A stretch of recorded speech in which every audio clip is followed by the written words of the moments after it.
Halt. It's time to break down Mandalorian Season 3, Episode 1.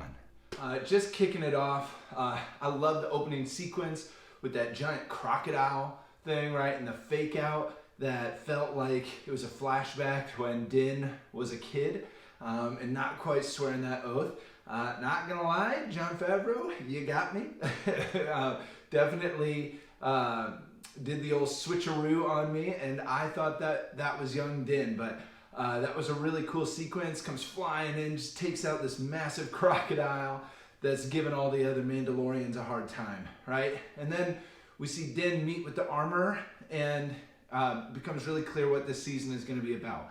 Revisiting Mandalore, which I'm really excited about. And if you know a lot about Mandalorian lore, it's like, that shouldn't even be possible, but somehow it's going to happen.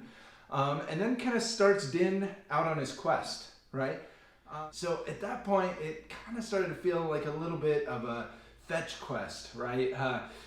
Gathering up IG-11's parts, but then he kind of goes haywire and they need the spare parts, so they go and meet with Babu Frick or someone like that, but then they don't have the part, they gotta go somewhere else in the galaxy. And then it was a little disjointed as to why all of a sudden we then ended up out, near Mandalore visiting Bo-Katan. The Mandalorian castle was very cool. I really liked that. But it also felt like we just kind of gave up on finding the right part. And all of a sudden it became, let's see if the other Mandalorians can help. So, I don't know, it felt a little disjointed.